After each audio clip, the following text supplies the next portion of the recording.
भावार्थ जैसे परमेश्वर के किसी गुण की कोई मनुष्य वा कोई लोक सीमा को ग्रहण नहीं कर सकता और जैसे जगदीश्वर पाप युक्त कर्म करने वाले मनुष्यों के लिए दुख रूप फल देने से पीड़ा देता दुष्टों को ताड़ना और सूर्य मेघावयों को विदारण करता हुआ युद्ध करने वाले मनुष्यों के समान वर्तता है वैसे ही सब सज्जन मनुष्यों को वर्तना चाहिए। फिर ईश्वरोपासक कैसे हों इस विषय का उपदेश अगले मंत्र में किया है।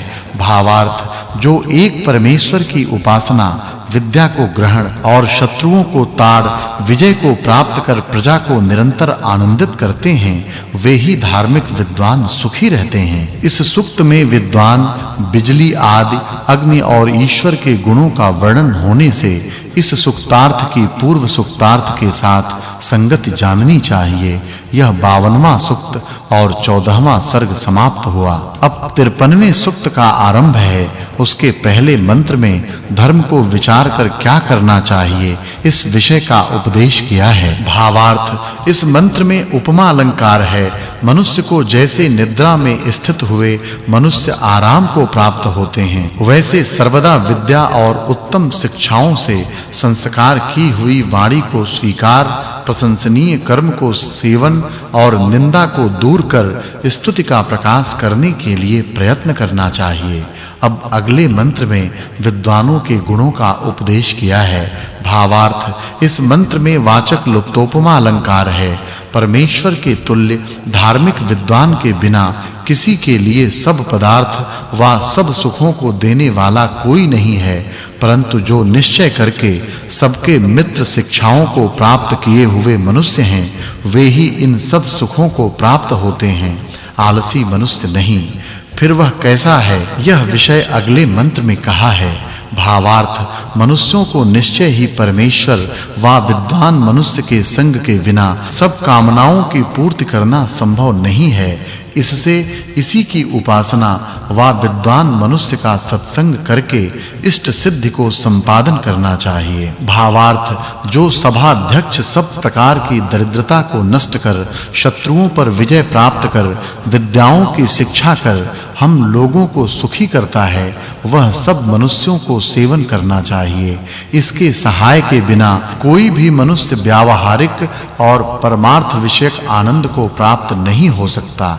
इससे इसके सहाय से सब धर्मयुक्त कार्यों का आरंभ व सुख का सेवन करना चाहिए। फिर इसके सहाय से मनुष्य को क्या करना चाहिए इसके विषय का उपदेश अगले मंत्र में किया है। भावार्थ कोई भी मनुष्य विद्वान की सहायता के बिना अच्छे प्रकार पुरुषार्थ की सिद्धि को प्राप्त नहीं हो सकता और निश्चय ही बल आरोग्य पूर्ण सामग्री और उत्तम शिक्षा से युक्त धार्मिक शूरवीर से युक्त चतुरंगिणी सेना के बिना शत्रुओं का पराजय व विजय प्राप्त नहीं हो सकता। इससे मनुष्य को सर्वथा इन कार्यों की उन्नति करनी चाहिए। फिर उन मनुष्यों को क्या करना चाहिए इस विषय का उपदेश अगले मंत्र में किया है। भावार्थ मनुष्यों को चाहिए कि सत्पुरुषों के संग से अनेक साधनों को प्राप्त कर आनंद भोगें। फिर वह सेनाध्यक्ष कैसा होवे इस विषय का उपदेश अगले मंत्र में किया है। भावार्थ इस मंत्र में वाचक् लुप्तोपमा अलंकार है। मनुष्यों को चाहिए कि बहुत उत्तम मित्रों को प्राप्त दुष्ट शत्रुओं का निवारण दुष्ट दल व शत्रुओं के पुरों का विदारण सब अन्यायकारी मनुष्यों को निरंतर कैद घर में बांध ताड़ना दे और धर्मयुक्त चक्रवर्ती राज्य को प्रशासन करके उत्तम ऐश्वर्य को सिद्ध करें। फिर वह क्या करे इस विषय का उपदेश अगले मंत्र में किया है। भावार्थ राज मनुष्यों को दुष्ट शत्रुओं के छेदन से पूर्ण विद्या युक्त परोपकारी धार्मिक अतिथियों के सत्कार के लिए सब प्राणी व सब पदार्थों को रक्षा करके धर्मयुक्त राज्य का सेवन करना चाहिए। जैसे कुत्ते अपने स्वामी की रक्षा करते हैं वैसी अन्य जंतु रक्षा नहीं कर सकते।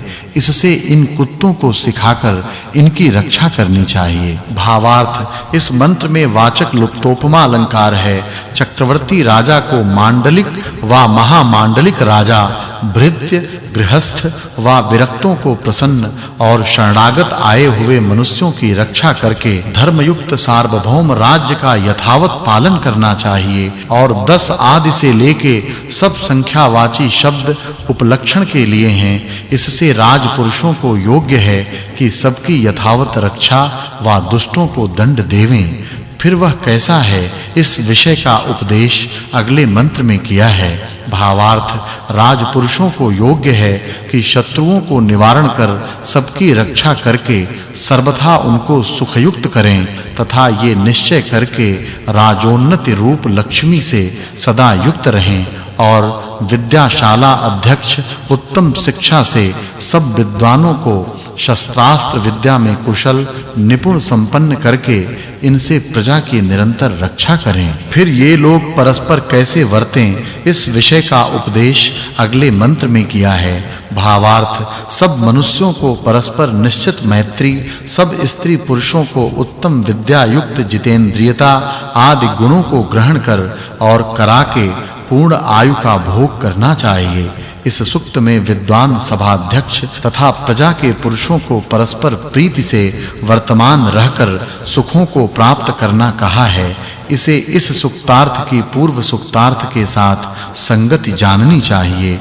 यह 16वां वर्ग तथा 53वां सुक्त समाप्त हुआ। अब 54वें सुक्त का आरंभ है। उसके पहले मंत्र में ईश्वर के गुणों का उपदेश किया है। भावार्थ, मनुष्यों को चाहिए कि जो परमेश्वर अनंत होने से सत्य भाव के साथ उपासना किया हुआ दुख उत्पन्न करने वाले अधर्म मार्ग से निवृत्त कर मनुष्यों को सुखी करता है तथा अनंत स्वरूप गुण होने से कोई भी उसके अंत को ग्रहण नहीं कर सकता, इससे उस ईश्वर की उपासना को छोड़ के कौन अभागा पुरुष दूसरे की उपासना करे।